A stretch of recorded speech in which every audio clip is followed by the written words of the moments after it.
राज्य बनने के बाद उत्तराखंड के हालात कुछ इस तरीके से हो गए हैं।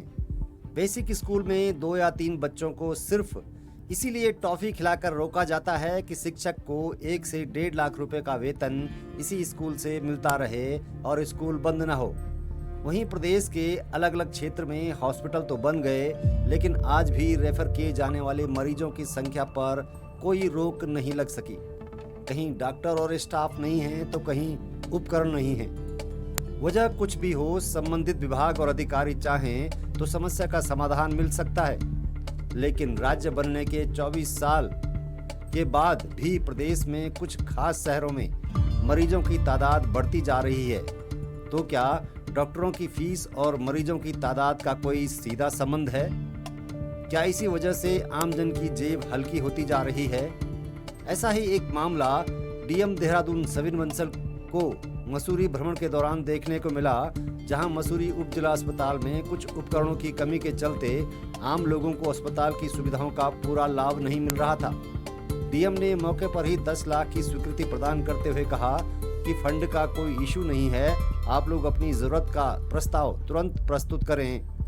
इतना ही नहीं, उन्होंने सख्त निर्देश देते हुए कहा कि अस्पताल से रेफर होने वाले मरीजों के पर्चे पर स्पष्ट कारण लिखना चाहिए जिसकी वजह से मरीज को रेफर किया गया है। अगर ऐसा नहीं किया गया तो कड़ी कार्यवाही की जाएगी।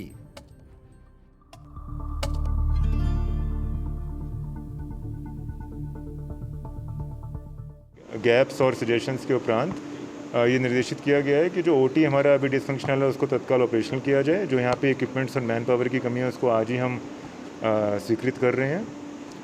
हमारे पास मल्टीपल फंड सोर्सेज अवेलेबल हैं, तो funds is not an issue. सिर्फ एक विल पावर और कमिटमेंट चाहिए हमारे डॉक्टर्स की, तो they have come forward and we will provide them whatever they want.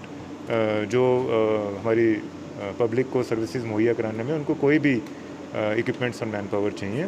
साथ ही जो यहाँ पे रेफरल के केसेस हमें कुछ वृद्धि लग रही है, तो उसके लिए वो रेगुलेट करने की आवश्यकता है। उसके लिए हमने 2-3 चेक बैलेंसेस बताए हैं, वो आज जारी कर दिए जाएंगे।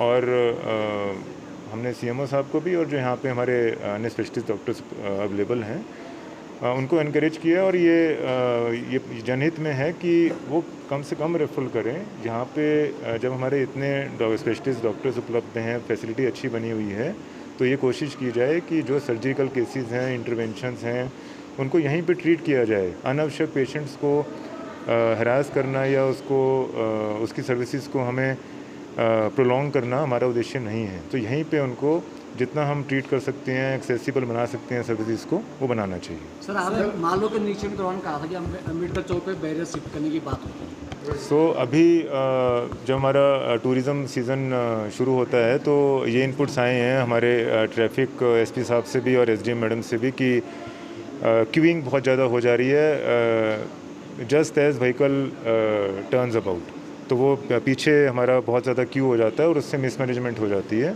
तो एक अगर हमारा छोटा सा वहाँ पे चौक बन जाए, सो व्हीकल उसके अराउंड होकर आएगा तो ज़्यादा रेगुलेटेड फ्लो रहेगा ट्रैफिक का, इनफ्लक्स के लिए भी और आउटफ्लक्स के लिए भी, तो वो हमारा काम जल्दी शुरू हो जाएगा। जो अवगत कराया है कि डीजी ऑफिस में वो प्रकरण पेंडिंग है, आज उसको फॉलोअप के लिए हमने बोला है और हम स्वयं भी स्वास्थ्य सचिव साहब से वार्ता करेंगे। सर, जॉर्ज एवरेस्ट की बात की जाए तो जॉर्ज एवरेस्ट में 1000 रुपये कार पार्किंग में 200 रुपये पर पर्सन के वहाँ जाने के लिए जाते हैं। सर, उसकी काफ़ी परेशानी जो लोकल आगे सड़क भी नगर पालिका कह रही है कि भाई सारा उसका पूरा ऑपरेशन मेंटेनेंस और रेगुलेशन टूरिज़्म बोर्ड देख रहा है, हमारा टूरिज़्म डेवलपमेंट बोर्ड। आपकी जो भी सजेशंस हैं उनको हम ज़रूर टेकअप कर लेंगे डेवलपमेंट बोर्ड के साथ। देखिए, हमें कहीं पे बैलेंस करना पड़ता है कि वो हमारी हेरिटेज जगह है, सो वहाँ पे फॉरेस्ट एरिया के बीच में है, सो उसका जो स्वरूप है वो मेंटेन भी रहे, कंजर्व्ड रहे, प्रिजर्व्ड रहे, और साथ ही साथ टूरिस्ट इसको एंजॉय भी कर सकें, उसको एक्सेस कर सकें। अगर कहीं पे कोई इरेगुलरिटी लग रही है या कहीं पे कोई ग्रोटेस्क हमारा अरेंजमेंट लग रहा है तो उसको कंसल्ट करके रिजॉल्व किया जा सकता है। तो हमारे पास कोई भी सुझाव आते हैं तो हम उनको डेवलपमेंट बोर्ड के समक्ष जरूर प्रस्तुत करेंगे। विभाग जब आपका आगमन होता है उसके बाद ही विभाग की नींव खुलती है सर। आपके आने से पहले ही जो है सड़क पर टल्ले लगाने का कार्य शुरू है।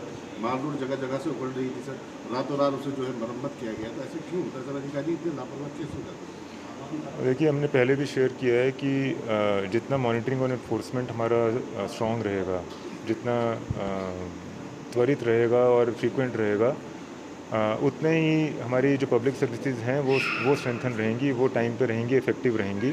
सो जन संवाद से ही ये सब चीज़ें सुधरती हैं, इम्प्रूवमेंट होता है। जितना हम फील्ड विजिट्स करें, सरप्राइज इंस्पेक्शंस करें, जितने हम बहुउद्देशीय शिविर लगाएं, उसका पर्पस ही यही है कि आप सबसे, पब्लिक से फीडबैक प्राप्त होते रहें और अकाउंटेबिलिटी फिक्स होती रहे। यहाँ पे अगर कुछ कैजुअल अप्रोच है डिपार्टमेंट्स की, उसको हम टेकअप कर सकें। Sir last